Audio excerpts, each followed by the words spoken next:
happened in a store in Europe, it would be very confrontational.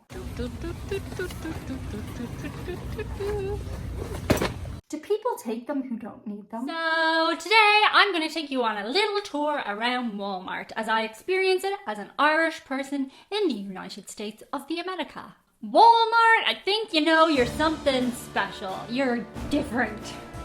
Yeehaw! These are freedom napkins. Land of the free. Paper plates.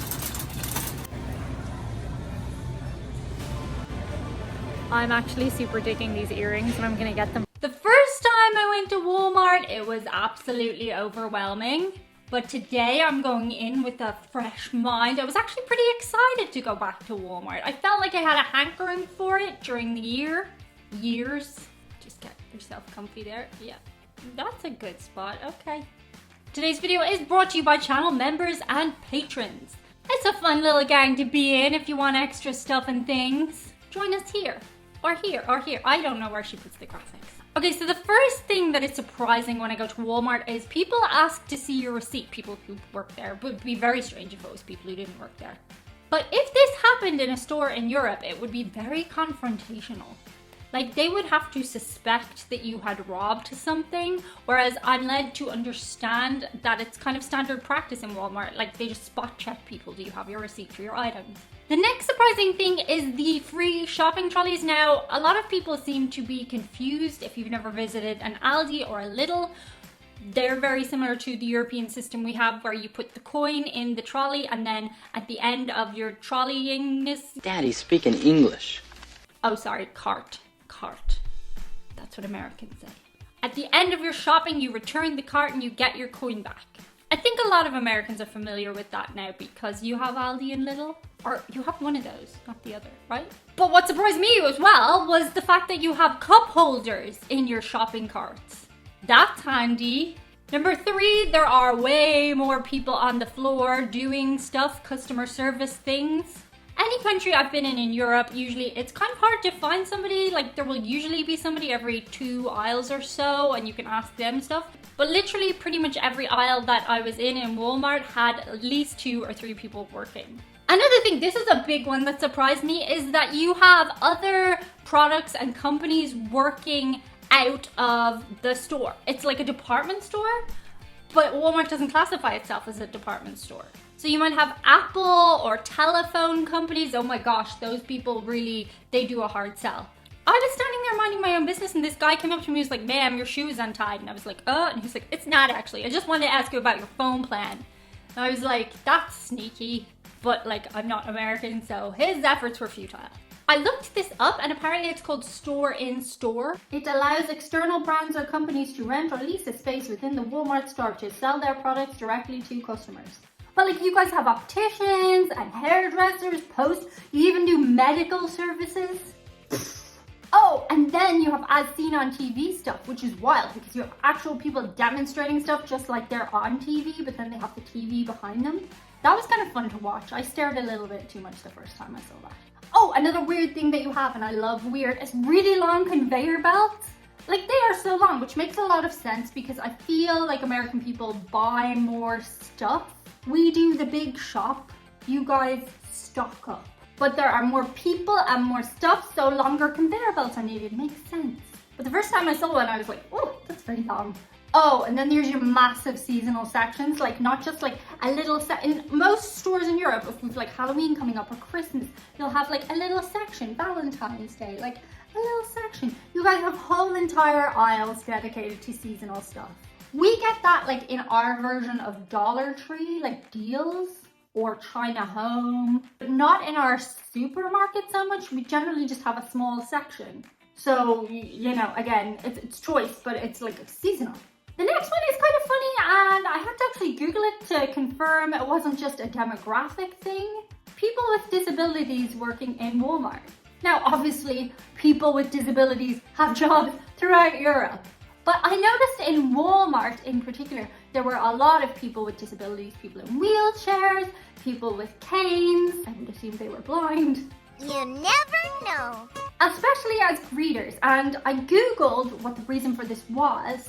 And apparently Walmart has a disability employment initiative. So they seem to have a lot of training stuff for people with disabilities and working with people with disabilities. And I think that's cool. That leads me on to the next thing, motorized shopping carts. That is not a thing in Europe anywhere, to my knowledge. I don't know, it probably exists somewhere in some obscure supermarket, but I have never seen it in any supermarket I've been in Europe. I wonder what the rules are. I was very tempted in the store in Miami to take one of the motorized vehicles because there were like loads of them there, but then you didn't want to be like depriving someone of them, but I just wanted to try one out, and I do have a knee injury, but I wondered what the the rules are about them. I assume not just anyone can take one, but what are the rules? Do people take them who don't need them? I'm sure that's frowned upon. And finally, the size of the products. Oh my God, the size of the products. Your tins are huge. Bottles of soda are huge. Packs of cereal are huge. Boxes of cereal. And like, this obviously makes sense if you have a family or something like that, but we don't have those unless you go to like more of a bulk buying place. Sometimes they'll have like some huge thing, but it's just not a commonality. Like the soda bottles really blew my mind because like I was just like, we don't have them. And I am addicted to Diet Coke. I'm Diane, I'm addicted to Diet Coke, and I would buy those. I would be all over those. Yum, yum, yum. Here's a little bit more of my Walmart experience.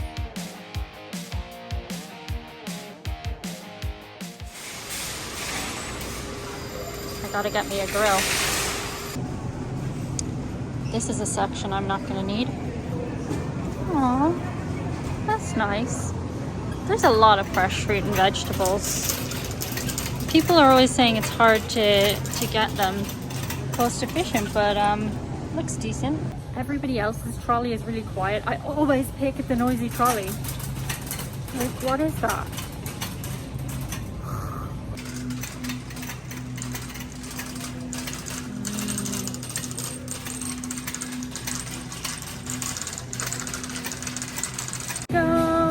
Eggos. I know these from Stranger Things. Eggos. The actual abundance of things. Got me some Hostess things for a video. Power waffles. They make you powerful. It's all in the marketing. Meat. I asked a dude today what his favorite fast food was, and he just said meat. Like meat. Like it was a brand. Look at the size of those cans. You need a hand as a proportion. Look at it. Look at them. Those are what you need in your bunker. Your apocalypse bunker. The syrup is huge too. I guess it makes sense though if you have like a family. Like they do have regular size as well, but Jesus. If you know, you know. Look, mommy. Miracle Whip.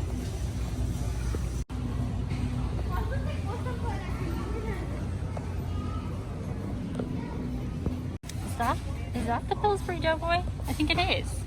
Look at him. Oh my God. There's so much cooking stuff. Oh, if you had a birthday coming up, this would be amazing. Oh, it's on the whole other side as well. You think it's over, but there's more. Ooh, I've been meaning to try Jell-O. Gotta pick up a few of those.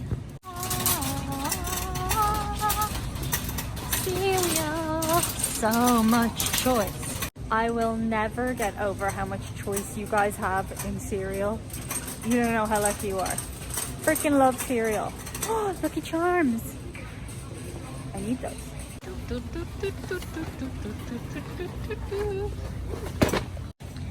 Another thing I love is Pop-Tarts. Usually we get like some random flavor, maybe two. But apart from the empty shelves, you guys have, again, so much choice. Whoa, are those like vintage ones? Throwback pack. Look, you can make pancakes with Lucky Charms. How cool. They also have Lucky Charms treats. Wow. Okay, the Kisses here are significantly cheaper than they were at Target. noteworthy. I feel like I've seen that package in movies. Somebody doing a cleanup on like a murder with bleach. I watch cheery stuff. Hey you, no you. You're charming. No, you're charming. No, you're charming. Just used Tide on my laundry video. Got gains, bro. Got gains. Could have used some of that at the first hotel I stayed at. Which will be, I don't know, out in the channel before or after this. It was not a pleasant experience. It's also a one-stop shop for parties. Insane. Like, you don't need to go anywhere else if you have Walmart. I'm so jealous. I always thought crock was like defamatory. Like, people say, this is such a crock of... Oops. So I'm surprised you have Buttercoat Country Crock. Pet things. Like, so much pet things. Also, I had to special order Chewy one of these off the internet. You guys just have them readily available in your shopping place. I was thinking about buying one of these for like the Sonic drive-through or going to a drive-in movie, but given the price, I think you guys are just gonna have to imagine that I did that joke. Sometimes I really feel for the models and actors who do stuff, because I was one. Look at this dude, chill out chair. He's like, oh, how many ways can I pose with this chill out chair? I really wish I'd gotten a cooler thing than the chill out chair. I have never seen so many diet options in one place, like for special diets. And I think there's another aisle down there. So this is how much I think it costs. Quantity needed. I got one bag. Okay. Confirm quantity. Yes. Insert cash or select payment type. Wait, they already added the tax? Okay. Standing beside the stop sign because I think it's fitting. So I went to pay and they don't take tap or Apple Pay, which is like the 90s? I don't know. Why would they not take Apple Pay or tap? Crazy. Maybe you know in the comments. Shout out to a couple of very special people. Our first shout out comes from Brian Ediger, who says classes have started and he's doing a couple over Zoom. So how about shouting out the school IT departments for keeping all the online classroom stuff running properly. Brian says, thank you for helping us do long distance learning. Isn't technology cool? I love it. Our second shout out comes from Ricky Carey, who says, to all the pet vets that take care of our pets, keeping them healthy and at their best. Yes, thank you so much, pet vets. I never realized that rhyme before. Cute. And finally, today we have some lovely words from Kim Sparks for all content creators. She says, you are the true entertainers of this era. No need to wait for CGI movies or projects that don't get released. The content creators are churning out content on an immediate basis. And hey, with all the strikes happening, maybe there'll be new eyes on the content creators. Thank you so much, Kim. That's it for today. See you guys on the other side. Bye.